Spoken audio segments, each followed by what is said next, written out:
تا خو ویل چې یو څو ورځې تېروم راځمه چې لاړې بیا مې بیخي ونه لیدې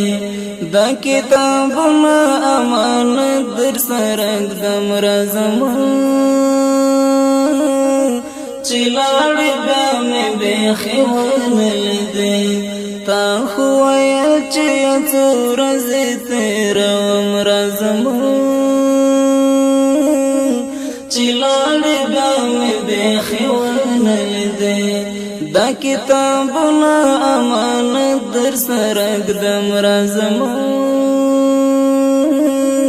چې لاړې بیا مې بیخي ونه لیدې تا ویل حسینه خفه شیرانه پام کوم پلار او مور مې نه کړې خبر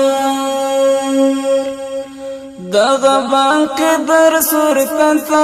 وایا ګوره وړوکی ورور مې نه کړې خبر دغه باندې در صورت ته وایا ګوره وړوکی ورور مې نه کړې خبر خیال سات دا بستر درته پرېږدم راځمه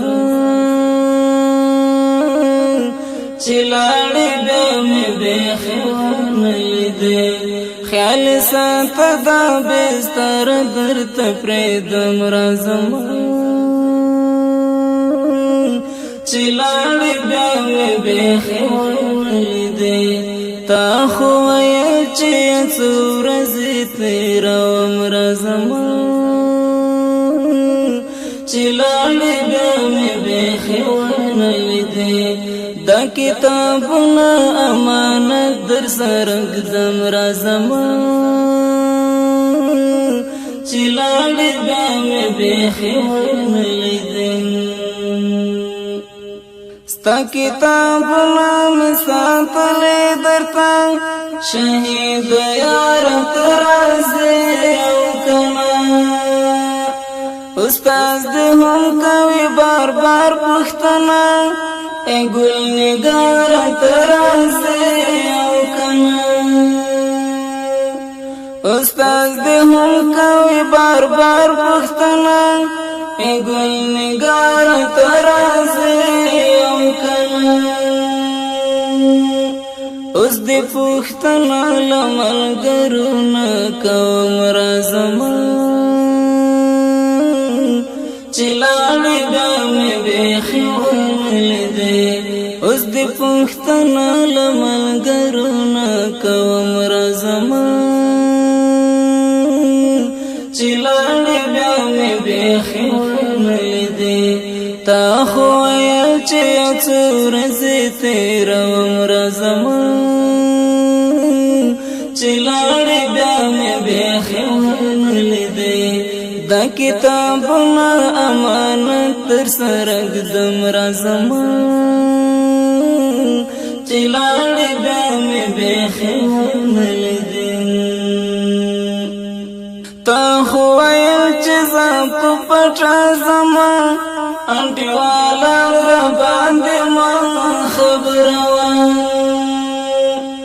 اوس خو ټول کلی شو خبر در باندې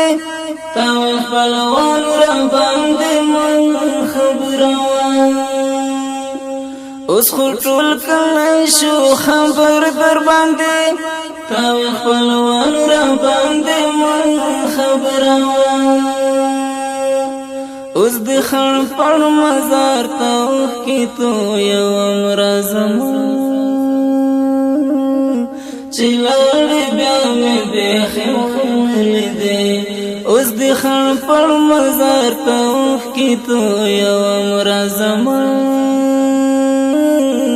چې لاړې بیا مې بیخي ونه لیدې تا خو ویل چې یو څو ورځې تېروم راځمه چې لاړې بیا مې بیخي ونه لیدې دا کتابونه امانت در سره ږدم راځمه چې لاړې بیا مې بیخي ونه لیدې لکه چې لاړې تر قیامته پورې د شهادت په خوب ویده شوې ګرانه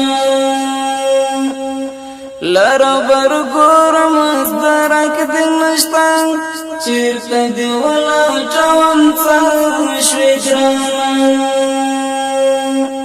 لره بر ګورم درک دې نشته چېرته دې ولاټوم څنګه شوې ګرانه تاوی سنگر تلمل گرو سر زم چلاړې بیا مې بیخي ونه دې تاوی سنگر تلمل گرو سر زم چلاړې بیا مې بیخي ونه دې تا خو ویل چې یو څو ورځې تېروم راځم چې لاړې بیا مې بیخي ولیدې دا کتابونه امانت در سره ږدم راځم چې لاړې بیا مې بیخي ولیدې پتول حال می پیرزونه وی ګرانه خود خدای امر دی چاره لرم ستا آخري دیدن می ډیر د ارمان خدای کوی چې بل ارمان په زړه لرم ستا آخري دیدن می ډیر د ارمان خدای کوی چې بل ارمان په زړه لرم تاویل خفن شعبد هم خبر ومرزم چلاړې بیا مې بیخي ونه لیدې تاویل خفن شعبد هم خبر ومرزم چلاړې بیا مې بیخي ونه لیدې تا خو ویل چې یو څو ورځې تېروم راځم چې لاړې بیا مې بیخي ونه لیدې دا کتابونه امانت در سره ږدم راځم چې لاړې بیا مې بیخي ونه لیدې تا خو ویل چې یو څو ورځې تېروم راځم چې لاړې بیا مې بیخي ونه لیدې دا کتابونه امانت در سره ږدم راځم چې